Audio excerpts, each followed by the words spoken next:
Hai semuanya, jumpa lagi dengan aku Sisio Slutia. Kali ini kita berada di segmen belajar tentang FR, soal yang berisi soal-soal FR untuk sanitasi lingkungan bagi formasi kesehatan lingkungan dan sanitasi lingkungan untuk teman-teman yang mau tes CPNS P3K. Seperti apa? Disimak ya.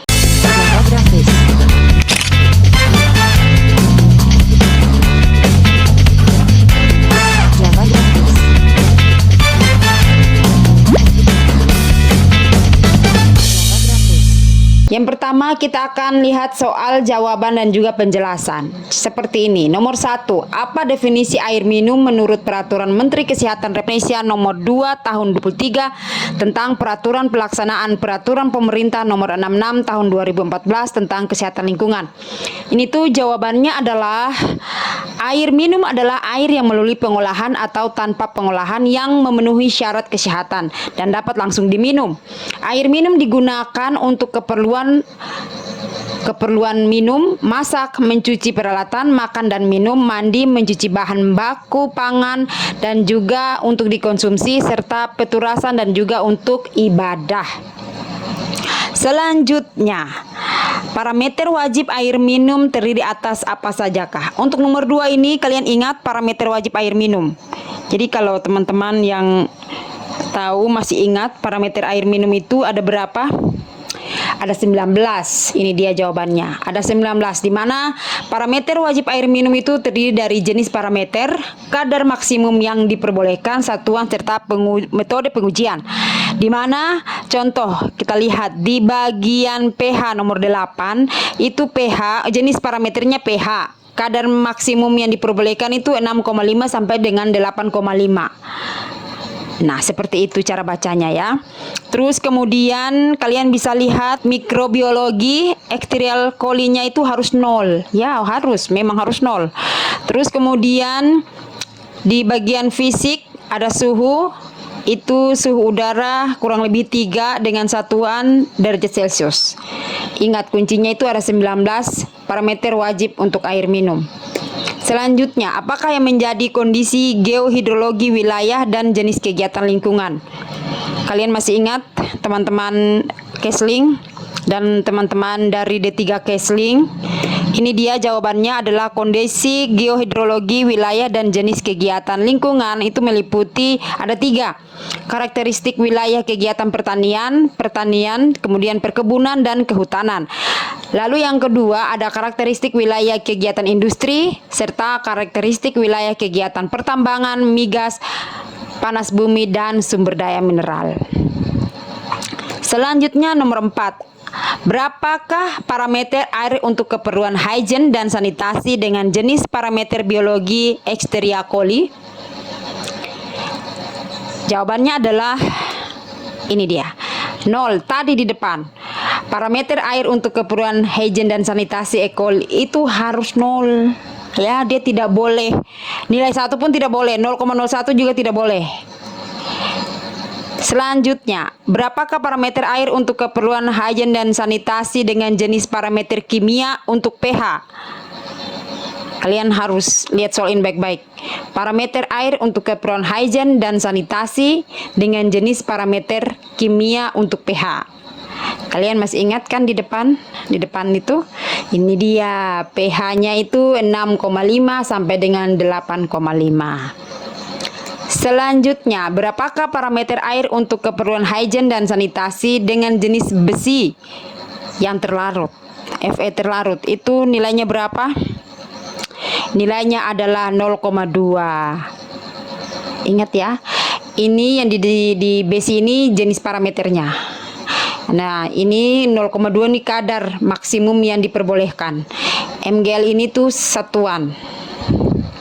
Selanjutnya, apa sajakah yang termasuk dalam parameter fisik SBMKL untuk media kolam renang? Nah, untuk kolam renang parameternya apa? Ini dia. Parameternya ini di.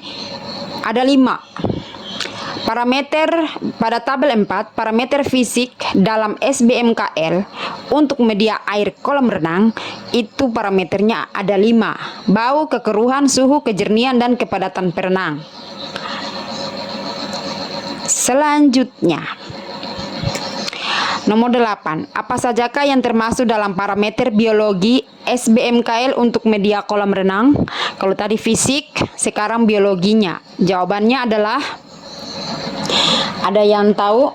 Jawabannya adalah, ini dia jawabannya adalah, ada 5 juga. Ya, parameternya itu ada E. coli, ada HPC, ada Pseudomonas aeruginosa. Aduh, bahasanya cukup berhati-hati, nanti tidak keseleo. Ya, seperti ini teman-teman, bisa screenshot. Ini kadar maksimumnya itu kurang dari 1, harus pas 100. Ingat, tidak boleh lebih. Terus kemudian ada keterangan di belakang, kalian harus perhatikan. Keterangannya itu harus diperiksa setiap bulan. Ada yang diperiksa setiap bulan, ada yang diperiksa sewaktu-waktu, dan ada diperiksa setiap 3 bulan. Serta ada yang diperiksa bila diperlukan. Selanjutnya, nomor 9. Apa sajakah yang termasuk dalam parameter kimia SBMKL untuk media kolam renang? Kalau tadi itu fisik, lalu kemudian biologinya, sekarang kimianya. Kimianya itu terdiri dari ini, ada 6. Jadi pH-nya juga berubah. pH-nya itu dia kisarannya 7 sampai dengan 7,8 atau 7 sampai dengan 8 saja. Kalau 7 sampai 7,8 apabila, nah ini ada keterangan. Dan 7 sampai 8 itu apabila, ini ada keterangan juga ya teman-teman. Jadi ada pembeda antara klorin dengan bromin pada parameter pH. Untuk kadar maksimumnya itu juga beda-beda. Perhatikan di bagian keterangan. Selanjutnya, parameternya itu ada 6. Terus kemudian ada keterangan di bagian belakang, ya, di tabel yang paling belakang ini itu ada keterangannya. Jadi jangan kalian sampai keliru, karena ada yang kadar maksimum, kadar minimum atau kisaran pada sisa klor bebas dari batas kadar minimum kisaran 1 sampai dengan 1,5 itu keterangannya kolamnya harus beratap dan tidak beratap. Kalau 2 sampai 3, jika kadar maksimum atau kisarannya 2 sampai 3, maka keterangannya kolam panas dalam ruangan. Jadi itu ada pembeda juga teman-teman. Jadi kalian harus berhati-hati dengan soal ini. Selanjutnya, nomor 10. Apakah sajakah yang termasuk dalam parameter kimia SBMKL untuk media air spa? Air spa, ya, untuk teman-teman yang biasa spa, kalian sadar nggak sih kalau ternyata parameternya itu juga ada? Ini dia jawabannya. Jawabannya itu dia ada 4 untuk parameternya. Ada bau, kekeruhan, suhu, dan kejernihan. Terus kemudian dia itu juga punya kadar maksimum atau kisaran. Lalu ada keterangan. Jadi ini tuh teman-teman, jadi kalau kita pergi spa juga, ya minimal kita bisa pahamlah dengan parameter dari media air spa. Kalau kita sudah paham, terus kita pergi tempat spa, kita bisa lihat nih, minimal kita bisa kasih semacam masukan gitu ke pelayanan jasa spa. Selanjutnya nomor 11, yang termasuk dalam standar baku mutu kesehatan lingkungan dan persyaratan kesehatan ditetapkan untuk media air, udara, tanah, pangan, sarana, dan bangunan, serta vektor dan juga binatang pembawa penyakit yang berada pada lingkungan, yaitu yang ini soalnya nomor 11. Maka jawaban seperti ini adalah ini: pemukiman, tempat kerja, tempat rekreasi, tempat dan fasilitas umum. Selanjutnya, pengolahan limbah B3 yang timbul dari fasilitas pelayanan kesehatan dilakukan dengan cara seperti apa? Yang pertama, ini dia jawabannya. Pengurangan dan pemilahan limbah B3, penyimpanan limbah B3, pengangkutan limbah B3, pengolahan limbah B3, penguburan limbah B3, dan penimbunan limbah B3. Selanjutnya nomor 13. Nah, ini tentang pengolahan limbah B3 secara termal dilakukan dengan cara menggunakan peralatan seperti apa sajakah?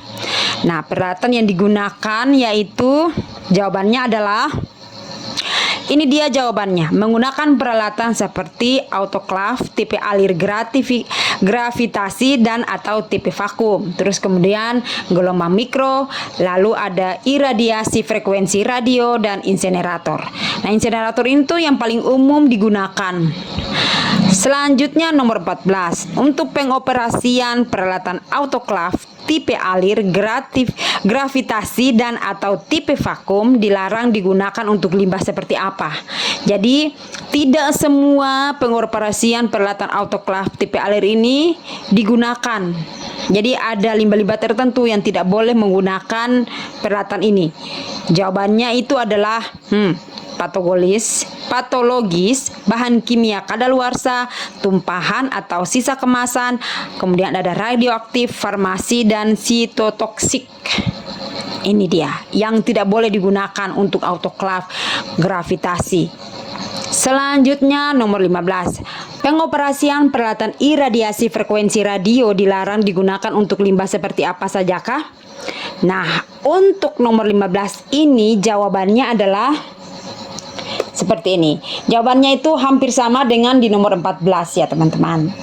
Nah, seperti itu yang bisa aku share. Semoga bermanfaat. Sampai jumpa. Dadah.